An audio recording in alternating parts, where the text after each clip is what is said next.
Let's talk about all of the Guardian Nen Beasts from the Hunter Succession War. Alright, so first, just a brief recap on what these Nen Beasts are, and they're a part of the Kakin royal family's succession ritual. And I might make another video going in depth on what that ritual actually entails, but what you need to know for this is that these Nen Beasts are essentially guardians and protectors of the princes of the empire. So basically how this works is there is this Nen construed urn, and each prince has to put their hand in it and offer it a drop of blood. In return, they get granted a guardian Nen Beast that will basically protect them and help them further their goals. And of all of the princes in line for the throne, only one will remain at the end, and they will become the next king. So these guardian Nen Beasts are there to help them accomplish that. Now, the important thing you need to know is that the princes themselves cannot see their own Nen Beast, nor can they issue it any commands. It acts completely of its own free will, but its personality, its characteristics, and its abilities are heavily influenced by the prince that they were born from the blood of. The only other important rules about these Nen Beasts are that they cannot directly harm another prince or another prince's Nen Beast, but everyone else is fair game. So let's go through these one by one, starting with the current King Nasubi's Guardian Nen Beast, which is the one you can see pictured here. And other than its appearance, we know nothing about this one. And honestly, we don't know a bunch about most of the Nen Beasts because, again, the princes themselves can't see them and have no control over them. So we only find out what they can do when we see them do it in action, and we haven't seen a lot of their abilities still, so bear with me on that. But yes, this is the king's, and it's presumably pretty strong considering he won his succession battle and became king. So now let's talk about all of the Nen Beasts in the current succession battle, starting with First Prince Benjamin's. And as you can see, this is a horrifying mixture between the alien, predator, and Maharaga. And we honestly don't know anything about what this one can do yet, other than the fact that it's terrifying. And if it's based on First Prince Benjamin, it's going to be scary, considering he is one of only a couple princes that knew Nen before all of this happened, and he is the military prince, the strongest physically of all of them. So yeah, I'm interested to see just what this guy can do. Second prince, Camilla's Nen Beast, is this sea anemone looking thing here, and this one we also haven't seen in action, but we do know a little bit about it. As you can see, we know that it is a manipulator coercive type, meaning that someone who fulfills its conditions, it can control at will. So we don't know what those conditions are or how it influences people to fulfill those conditions, but should it do that, it then can control that person. Third prince, Zhang Lei's Nen Beast, is this Dharma chakra wheel looking one below here. And this is one that we know a little bit about, but we don't know the full scope of yet. As you can see, it is a conjurer compound type, meaning it can bestow multiple abilities activated by multiple conditions. So seemingly how this works is once a day, this thing will spit out a special coin. As you can see, he's holding one right here. And the value of that coin can change as time progresses, going from 1 to 10 that we see in the manga itself. And essentially, he can give these coins out to people, and potentially after fulfilling certain conditions, you could then turn that coin in to be granted special boons or abilities. So perhaps, the more loyal you are or the more time you've spent, serving this prince, you could then maybe spend that coin back with the Nen Beast to unlock rewards. Fourth Prince Tserriednich's Nen Beast is this horrifying entity that just gets creepier the more we find out about it. As you can see, it has the face of a woman with another woman's face inside of it. And we don't know the full extent of its capabilities yet, but we do have a good idea. Essentially, how this one works is it sees who lies to the fourth prince. The first time you lie to him, you get a cut. The second time you lie to him, that cut starts spreading in like a diseased fashion. And the Nen Beast warns you, should you lie again, you will become something that is not human. So presumably after the third lie, you are completely transformed into probably some sort of abomination or monster that I assume is then just going to become a prince pawn. Fifth Prince Tubeppa's guardian nin beast is this iguana tank looking thing down here, and this is another one that we haven't seen in action, but we are aware of its capabilities. We know that it is a transmutive collaborative type that requires a research partner for activation, and essentially it can produce a variety of drugs within its body. So again, we haven't actually seen this in action, but the best I can deduce from that information is that essentially with the help of a research partner, whatever that means, this Nen Beast can produce whatever chemical or drug you need, which obviously could have some pretty creative applications if you could make like a deadly poison or perhaps a cure-all potion or salve, right? So definitely some cool possibilities here, but that research partner part is interesting. Like, does it require a sacrifice? Does it require, just a collaborative, like, genius mind? All of that type of stuff we don't know yet.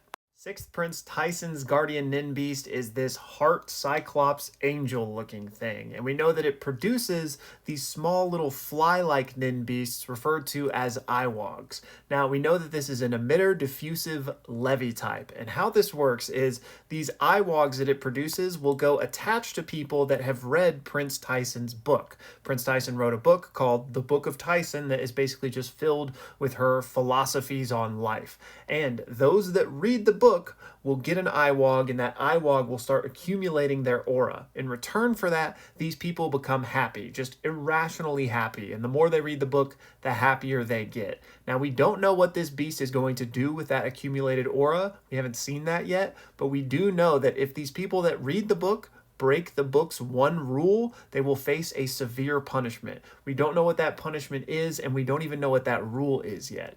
Seventh Prince Luzurus' guardian nin beast is this dune worm looking thing, and this is another one that we haven't actually seen in action, but we're aware of what it's capable of.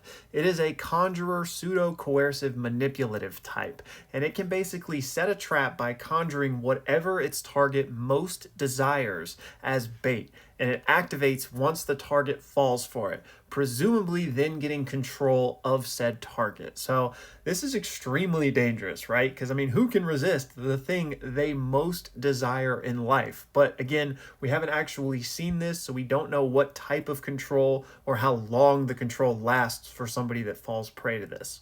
Eighth Prince Sal Sal's guardian nin beast is this weird fleshy orb of mouths, and how it works is that it emits this smoke in about a 7-meter radius around the prince. And the longer you're exposed to this smoke, the more and more loyal you will become to the prince.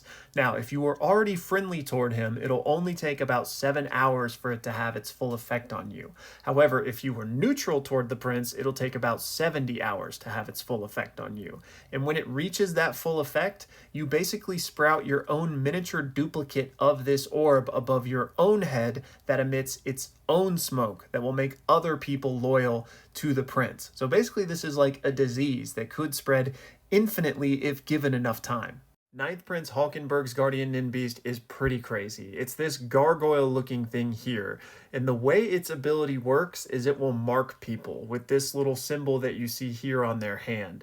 And the way it'll mark you is it'll knock people unconscious, give you the mark, and then when they wake up, they have no recollection of that happening. Their memories are replaced. So if you are loyal to the Ninth Prince, this symbol will stay on your hand. If you're not loyal, it will disappear. If the symbol remains, it basically unlocks aura for you and gives you power. Now, individually, it's not that strong, but these followers can all band together and their aura all combines together. As you can see here, it's described as an enhancer symbiotic type, and the greater the amount of people with the mark of the feather on their hand that gather together, the higher the potential. And when that group unifies and activates its ability, it reaches the highest level among all nin abilities, and the prince is able to harness this power. Now, Prince Halkenburg can utilize this aura in pretty crazy ways. However, it's not necessarily his guardian nin beast at that point. He's just using what the nin beast provided. So this aura can be used as an impenetrable defense to protect him,